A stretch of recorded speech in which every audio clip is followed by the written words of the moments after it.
Welcome to Learning Mandarin, Chinese short story listening.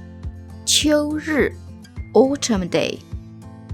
Firstly, let's preview key vocabularies. 村子 Village 村子秋天 Autumn 秋天金色 Golden 金色书签 Bookmark 书签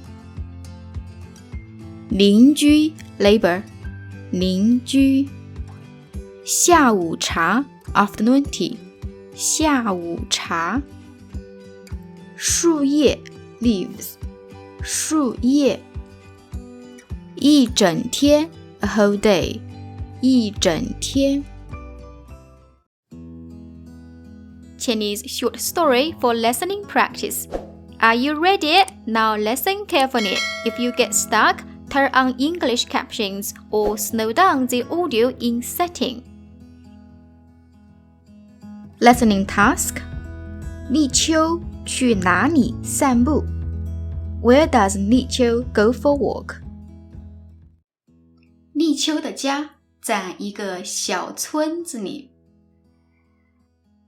这是一个很美的地方，有山有水，有花有草。一年有4个季节，立秋最喜欢秋天，因为它出生在一个秋天的下午。那是一个金色的秋天，非常美。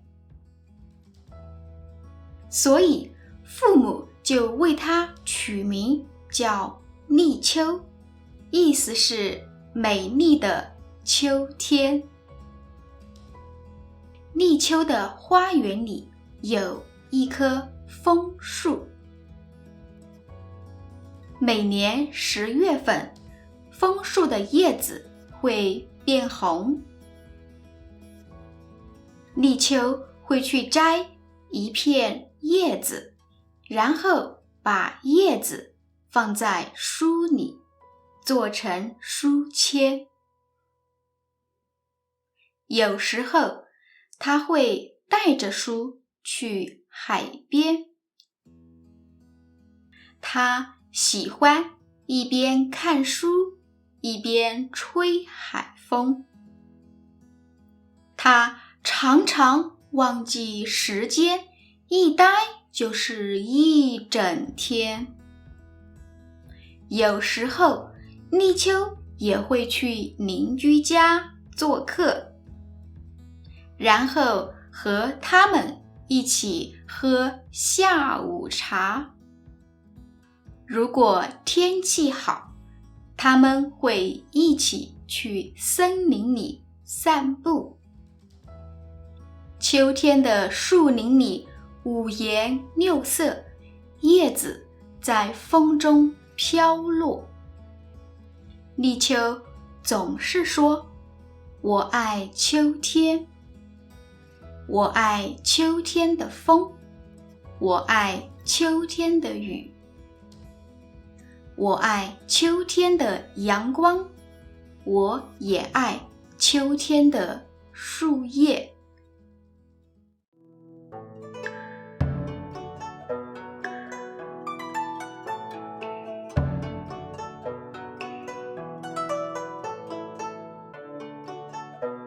Thank you for watching. If you like my video, please hit the like button and subscribe my channel. If you enjoy my content and would like to support my creation, please consider to be my patron.